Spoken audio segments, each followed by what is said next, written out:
What's up, everyone? It's Alex Ragir, co-founder of Storyhunter. We are here at the Cannes Lion Festival of Creativity. This is really the place that the big advertisers make the big deals. We are going to be speaking with David Weinstock, who's the Chief Creative Officer of RF Binder, which represents Dunkin', Capital One, Schwab. We're going to be doing the interview at the Open Mic Beach, which has a DJ right now, so it's going to be pretty much a party.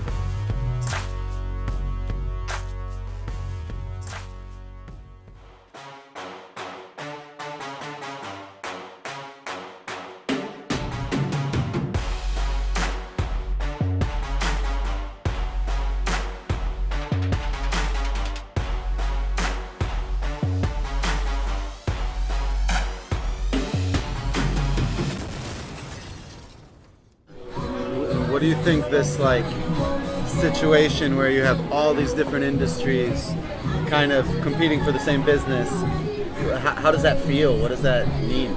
Well, I mean, I think it feels incredibly exciting. I mean, it's an awesome time to be in this industry.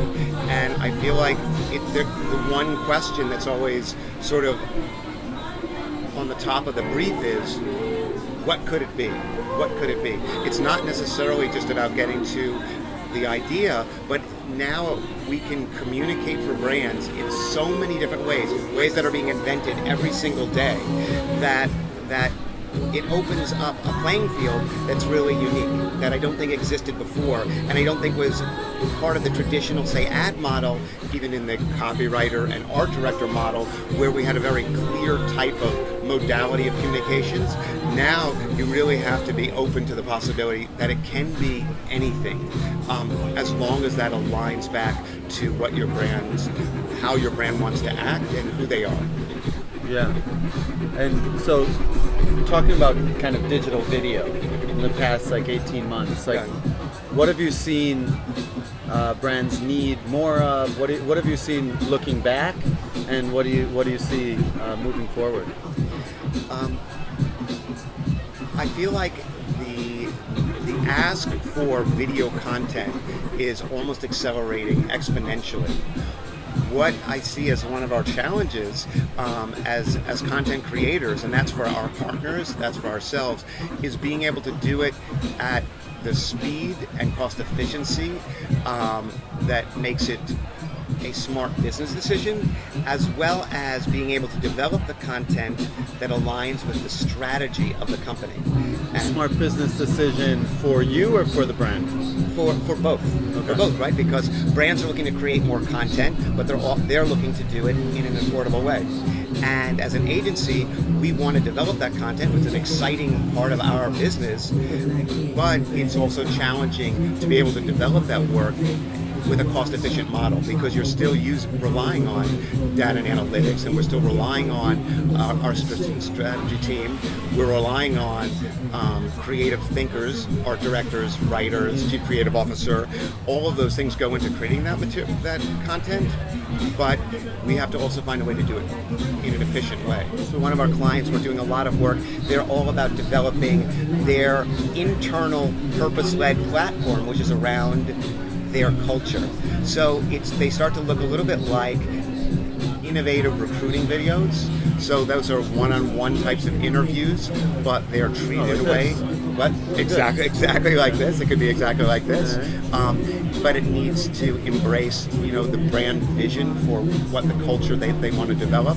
So here you have developing content that's very specific for internal comms usage and HR and recruiting. Now that could be completely different from another one of our clients where we recently did a piece of animated video work. In terms of digital video, in the next 18 months, you think, what are clients looking for? So I think as an agency, it's our job to create better efficiency to go from strategy to idea to creation. And so we're looking for partners all the time that can help us realize that. I define sort of what we are as, I run the agency within the agency. So it's like a small creative shop within the bigger organizational structure. And then our business model is to find partners who can help us bring to life the ideas and strategy that we have. And so those partners look like very fast, nimble individuals, organizations, production companies who are open to this type of production modality. We're also working with other types of content creators, of course, external writers, other types of designers. But all of this needs to coalesce itself, and more than often than not, in video content. So a lot of freelancers. A lot of freelancers. And people want to put out videos and that type of stuff once a week, once a month, every day? I think it's completely dependent on the client and the strategy in terms of how they're communicating, right? So one of the ways we think about how our brands communicate, and that is, it's sort of like a drum beat. And at different times the drum plays faster, and at different times it plays slower. So it's very dependent on what are the issues that we're talking about at any given time. And certain brands, for instance, are going to talk around unique time, place and time. An example would be Dunkin' Donuts is a client of ours. They're going to be communicating a lot during International National Coffee Day, right? It makes sense. Of course they would. So there's times when they're very active, and there's going to be times when they're a little bit less active. And I think by having that sort of ebb and flow, you actually create a tremendous more impact for our brands. What is kind of the most interesting thing that's happening now? You know, I mean, every can I've been to, there's usually some pretty key thematics. And I think environmental and global sustainability is one of them. And I think gender equality and inclusion. And then sort of as an overlay, we see purpose-led initiatives. And that is that brands today need to really have a clear purpose-led message for consumers and businesses to develop a level of trust with them. And I think for brands that aren't doing that, they're missing out on an important opportunity, and to be actually a supportive member of helping to create a better world. So I think that's a clear theme here. Now, from a creative standpoint, I think it's across the board. There's a lot of more technology here now than ever before. You see a big presence from the consulting firms, Accenture's here. You have companies like MediaLink that have a very large presence. All of these are supporting a much bigger, broader ecosystem that is communications today. I was interestingly introduced to advertising, which is not something I was thinking about at that time. But once sort of looking at what was happening in advertising, I was amazed at the impact that now design could have. So I spent a lot of my career focused on how design plays a role in advertising communications, and that's developing brand languages, looking at corporate identity from a much bigger holistic standpoint, right? It's as much about the messaging as the aesthetic too. And that's still relevant today, actually. Some of our clients, I would say the majority of our revenue is really related to developing brand identity and the visual language for the organizations and how they're going to communicate that way. Because I think we're at a time where design plays a critical role in how people perceive brands, and it's never been more important, right? A picture's worth 1,000 words. We know that how things look are dramatically affecting how people respond to brands. Yeah. I think that people have to be incredibly open to what's possible. I definitely didn't have a clear trajectory. You know, I started as a designer and ended up, I had an opportunity as a commercial director for 4 or 5 years. I've worked in design, advertising. I worked for an experiential agency. So that opened up an incredible amount of opportunity and possibility. In fact, I had a funny story. I was directing, and honestly, I needed to get back into the agency world because I wanted to be more involved in larger scale projects than just sort of the singularity of making video content.